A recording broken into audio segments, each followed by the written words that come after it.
বাবা একটু মনোযোগ দিয়ে শুনে নাও আব্বা বড় পীর আব্দুল কাদের জিলানী এখনো মায়ের গর্ভে আছেন 18 পারা হাফেজ কোরআন মাজিদ মায়ের গর্ভে মুখস্থ করে নিয়েছেন বড় পীর আব্দুল কাদের জিলানী যেমন পৃথিবীর জমিনে আসবেন বাবা তেমনি রমজান মাসের 1 তারিখ হতে যাবে জিলান শহরের লোকেরা রে বড় পীর আব্বার কাছে জানতে আসে হুজুর ও হুজুর আমরা রোজা রাখবো তো রাখবো কখন এ ব্রাদার মুসলমান আজকাল আমরা মসজিদের ইমামের কাছে জানতে চাই কি চাই না হুজুর রোজা রাখবো তো রাখবো কখন জানি না জিলান শহরের লোকেরা সবাই যেন চলে আসতেছে বাবা বড় পীর আব্দুল কাদের জিলানীর আব্বার কাছে আসবে রোজা রাখবো তো রাখবো কখন শাবান মাসটা শেষ হয়ে গেল যেমনই রমজান হতে যাবে যেমনই ব্রাদার মুসলমান আসতে যাবে জিজ্ঞাসা করতে যাবে তখনই জিলান শহরে আব্বা বৃষ্টি বর্ষিত হলো ঝড় বাতাস হতে লাগলো সবাই আপন আপন বাড়িতে চলে গেল সবাই আপন আপন ঘরে চলে গেল জানা হলো এ ভাই জানা হলো তুমি কেন কইলা আরেকটা দিবে যাও 10টা এরা আমাকে ডিস্টার্ব করে দিয়ে রে যাও যাও যাও এ বাবা একটু মনোযোগ দিয়ে শুনবেন বাবা শাবান মাস শেষ হওয়ার পরে আরবিকের তারিখ পাল্টায় কখন এই চাচা আমার দিকে দেখো এই আরবিকের তারিখ কখন পাল্টায় এই গমাকে এরা হাফিজ হয়ে গেছে আরবিকের তারিখ পাল্টায় বাবা মাগরিবের পরে বাবা সবাই যেন বড় পীর আব্বার কাছে আসে হুজুর কখন রোজাটা রাখবো রাখবো কখন যেমনই আসতে যাবে বৃষ্টি হতে লাগলো ঝড় তুফান উঠে গেল সবাই আপন আপন বাড়ি চলে গেল বড় পীর আব্বার কাছে আসা হলো না বাবা বড় পীর আব্দুল কাদের জিলানী মায়ের গর্ভে রয়েছেন আল্লাহর অর্ডার হয়ে গেল বড় পীর আব্দুল কাদের জিলানী পৃথিবীর জমিনে চলে এলো বড় পীরের মা বড় পীর আব্দুল কাদেরকে যেন দুধতে মুখ লাগালো আজানের আগে দুধতে মুখ লাগালো বড় পীর দুধটা পান করলো বাবা যেমনই বাবা গো আজান হয়েছে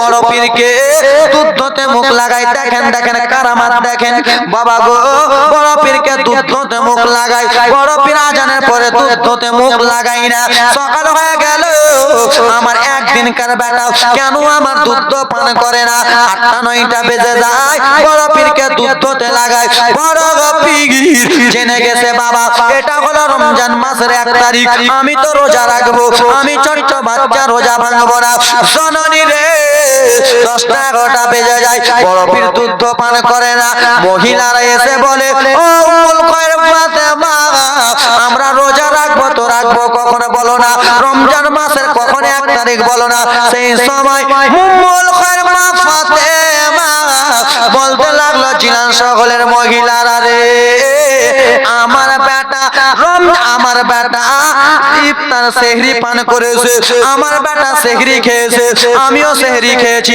আমার এই বেটা বড় পীর আব্দুল কাদের জিলানী আজানের পরে এখনো দুধ পান করে নাই এটাই হলো রমজান মাসের 1 তারিখ প্রথম রমজান জোরে বলুন এটাই হলো প্রথম রোজা প্রথম রমজান মাসের 1 তারিখ বাবা গো আস্তে আস্তে আস্তে আস্তে বড় পীর আব্দুল কাদের জিলানী বড় হয়ে যায় মা বেটাতে কথাবার্তা চলতেছে ও মা একটা কথা বলবো মা আমি যখন তোমার পেটে ছিলাম আমি যখন তোমার গর্ভে ছিলাম মা গো তুমি যখন একটা ঘরের মধ্যে ছিলা একটা ফকির বাবা এসেছিল মা তোমার সঙ্গে খারাপ ব্যবহার করার জন্য একটা বাঘ এসেছিল মা গো হ্যাঁ গা বেটা ওই বাঘটা এসে আমার জানখানা বাঁচিয়েছে বলে মা শোনো রে ওই বাঘটা অন্য কেউ ছিল না ওই বাঘটা ছিল তোমার বেটা আব্দুল কাদের তোমার বেটা আব্দুল কাদের। মা গো আঙ্গুরে যে হাত বাড়াচ্ছিল আমি কেন নড়াচড়া করেছিলাম পেটে জানো মা? ওই আঙ্গুরে একটা বিষাক্ত সাপ ছিল, তুমি যদি আঙ্গুরে হাত দিতা সাপটা কেমড়ে দিত, ওই জন্য মা আমি জানি তোমাকে কামড়াতে দেব না, ওই জন্য আমি নড়লাম মা। এ ব্রাদার মুসলমান, আস্তে আস্তে বড় পীর আব্দুল কাদের জিলানী বড় হয়ে যায়। তিনি তো একজন আল্লাহর ওলি মা, যেমন তেমন সন্তান নয় মা। ও মা তুমি আজকে পর্দা করো মা, আজ থেকে তওবা করে নাও, 5 ওয়াক্ত নামাজ ছাড়বা। দন্তান নয়কার না হয়, দন্তান নয়কার না। ও দিদি বোন আমার আপারা শোনাও, আমি তোমাদের ভাই হয়ে জোর হাত করে বলে যাই, মারে বেটা হয়ে জোর হাত করে বলে যাই, আজ থেকে বলতেছি মা তওবা করে নাও, তওবা করে নাও, 5 ওয়াক্ত নামাজ ছাড়বা না। তোমার পেটে যদি সন্তান থাকে মা, তুমি আল্লাহর কোরআন পড়ো, নামাজ পড়ো, রোজা করো, তাসবিহ করো, তাহলিল করো মা, তোমার সন্তান তোমার নেককার হবে। গাছ যেরকম ফল সেরকম, যেই গাছে যত সাহার দেবে সেই গাছে তত শশা ধরবে, যে গাছে বেশি স্প্রেস করবে সেই গাছে ব্রাদার মুসলমান বেশি বেশি বকুল ধরবে, আম ধরবে। মা তোমার অন্তরটাকে যত কোরআনের আলো দিয়ে সাজাবে, তোমার গর্ভের সন্তানটা পৃথিবীতে হয়েছে তেমনই নেককার হবে। আর তুমি যদি এই দুনিয়াতে এখন পেটে সন্তান নিয়ে নাচ গানা দেখো, তোমার সন্তানও তোমার মতো হয়ে যাবে। তাই জন্য বলতে চাই মা, বারবার করে বলা উদ্দেশ্য হলো 5 ওয়াক্ত নামাজ পড়ো। আল্লাহ রাব্বুল আলামিন বলতেছে, হে ব্রাদার মুসলমান, আকিমুস সালাত, নামাজ কায়েম করো। হাদিস শরীফের মধ্যে বলতেছে, তলাবুল ইলমি ফারিদাতুন আলা কুল্লি মুসলিম ওয়া মুসলিমা, ইলমে দ্বীন শিক্ষা করা ছেলে এবং মেয়ের জন্য সকলের জন্য ফরজ রয়েছে।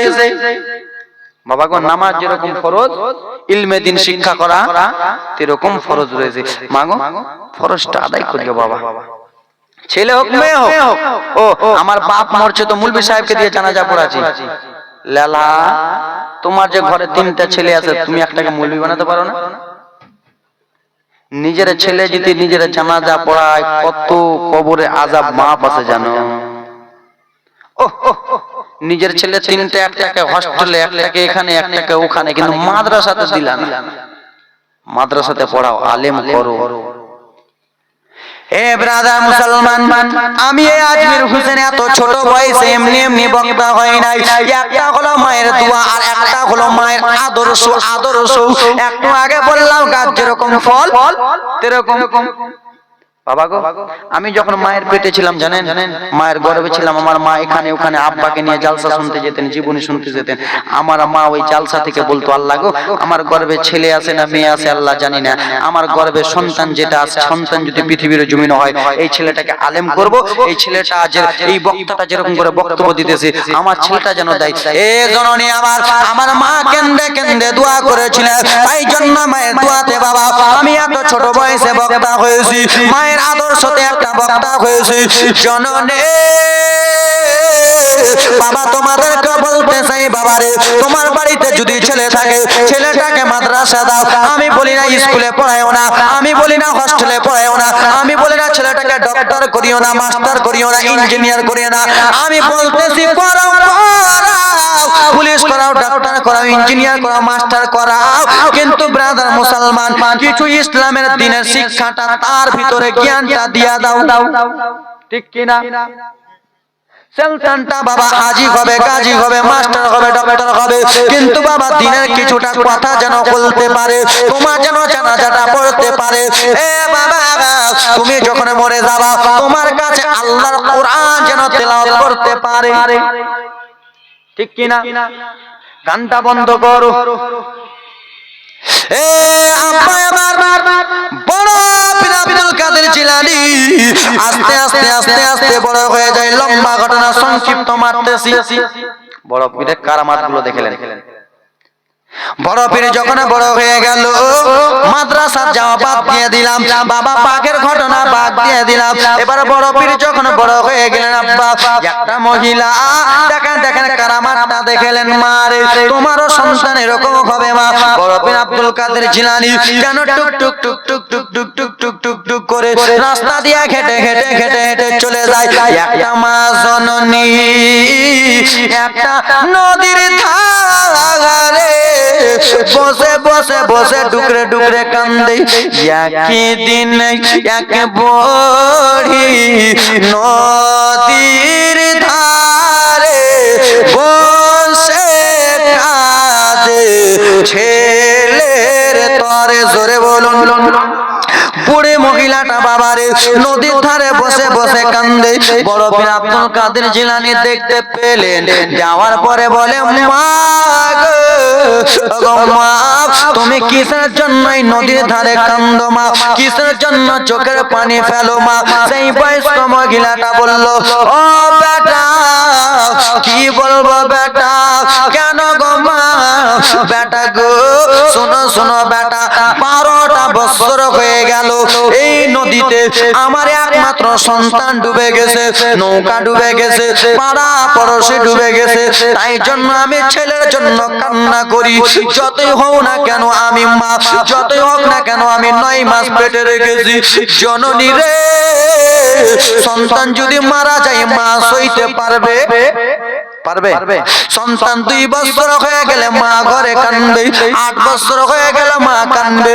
কেন মা এমন একটা জিনিস। সেই বয়স্ক মহিলাটা যেন আব্বা সেই নদীর ধারে বসে বসে কেন্দে কেন্দে বলে, বেটা আমার একমাত্র সন্তান এই নদীতে 12টা বছর হয়ে গেছে ডুবে গেছে। আমি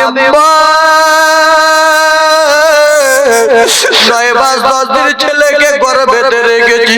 আমি আমার ছেলেকে ভুলতে পারি না রে, আমি আমার ছেলেকে কোনো বতনি আমার ধ্যানটা ছাড়াতে পারি না। আমি নদীর ধারে এই জন্য আসি, আমার ছেলেটা যদি একবার উঠে চলে আসে আমি মা ধন্য হয়ে যাব, আমি মা আমি ভাগ্যবতী হয়ে যাব। তাই জন্য আমি নদীর ধারে বসে বসে কান্দি। বড় পীর আব্দুল কাদের জিলানী বলে, মা গো তুমি কান্না করিও না মা, তুমি কি চাও তোমার ছেলেটা তোমার কাছে আসুক? কোন মা চাইবে যে আমার ছেলে আমার কাছে আসুক না? চাইবে? আমি দিল্লি বোম্বাই গুজরাটে এই জায়গাতে যদি মারা যায় আমার মা বলবে আমার বেটা যেন বাড়িতে আসে, আমার বেটা যেন আমার বুকে সেটে যায়। ছেলের কিছু হলে মা আগে জানতে পারে। আপনি আমি যখন বিদেশে যাই মা জননী ভাবতেছে কখন যে পৌঁছাবে, আসবে মা জননী কখন ভাবতেছে আমার ছেলেটা কখন বাড়ি এসে পৌঁছাবে। মা তাকে বলা হয়, জননী রে যতই হোক না মাকে গালি দিয়েছো, মা রাগ করেছে, তাও তোমার কিছু হলে মা সইতে পারবে? বয়স্ক মহিলাটা বলে, বেটা আমি তো মা, আমি চাই আমার বেটা যেন চলে আসে বেটা। এবারে মুসলমান হা হা ছেলে যখন দিল্লি যায় মায়ের কলিজা কাঁপিতে রয়, কখন আসিবে বেটা ফিরিয়া, ঠিক কিনা? হা হা ছেলে যখন বিদেশে যায় মা জননীর কলিজা ফাটিয়া যায়, কখন আসিবে বেটা ফিরিয়া। ওরে একটি ছেলের নাই কত মাছ জীবন দেয়, ওরে একটি ছেলের নাই কত মাছ মারা যায়, সে মাকে তো তোমরা কেউ দিও না। দয়াপতি দরদিনী মা মায়ামার, দয়াপতি দরদিনী মা। জোরে বলুন। মায়ের দিলে কোনোদিন কষ্ট দিও না। মায়ের একটা ফোঁটা দুধের ঋণ শোধ করতে পারবা? লাখ লাখ কোটি কোটি টাকা যদি মাকে দিয়ে দাও, মায়ের তোমার শরীরের চামড়া যদি মায়ের মোজা করে দাও, পা মোজা জুতা করে দাও, মায়ের একটা ফোঁটা দুধের ঋণ শোধ হবে? হবে? ও মায়ের এক ফোঁটা দুধের দাম কাটিয়া রিগিলের চাপ, জুতা বানাইয়া দিলে হবে না দয়াবতী দরদিনী মা। মা কান্না করে বলে বেটা আব্দুল কাদের আমার বেটা 12 বছর হয়ে গেছে, আমি আমার বেটা চাই, আমি আমার নৌকা চাই। সেই সময় বড় পীর বলে মা গো কান্দিও না মা, কান্দিও না, তোমার বেটাকে আমি এনে দিয়ে দিচ্ছি। বড় পীর একটা ফুঁক দিলেন বাবা, বলল উঠে যা। ছেলে উঠে গেল, নৌকা উঠে গেল। বড় পীরকে সালাম দিয়ে মহিলা নিজে আপন বাড়ি চলে গেল। বড় পীরের কারামাত আরেকটু দেখবেন। এ আব্বা ঘটনাটা লেখা আছে আনোয়ারুল বয়ানে। ওগো আমার মুসলমান, বড় পীর আব্দুল কাদের জিলানী আব্বা কিছুটা মুরিদকে নিয়ে চলে যায়, কিছুটা মুরিদকে নিয়ে চলে যায়।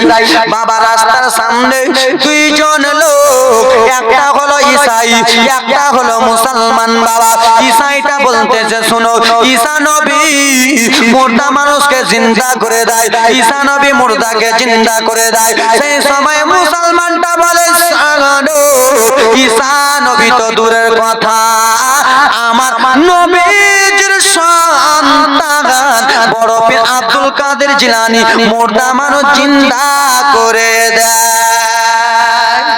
কি করে দেয়? ঈসা নবীর কথা বলতেছো, আমার নবী মুস্তাফার সন্তান বড় পীর আব্দুল কাদের জিলানী মুর্দা মানুষকে জিন্দা করবে। ঈসা এটা বলতেছে সত্যি কথা, যদি হ্যাঁ মুর্দা মানুষকে জিন্দা করে দেয় তাহলে আমি কলমা পড়ে নেব। ঠিক আছে ব্রাদার মুসলমান, বড় পীর আব্দুল কাদের জিলানী গেলেন।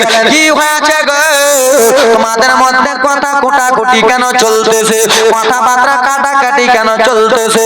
বলে হুজুর ঈসাইটা বলতেছে ঈসা নবী নাকি মুর্দা জিন্দা করে, আপনি নাকি পারবেন না। ও বলো বলো। বড় পীর আব্দুল কাদের জিলানী বলল ও ঈসাই বলো রে, আমি যদি মুর্দা মানুষকে জিন্দা করে দিই তাহলে তুমি কি করবে? আমি কলমা পড়ে নেব।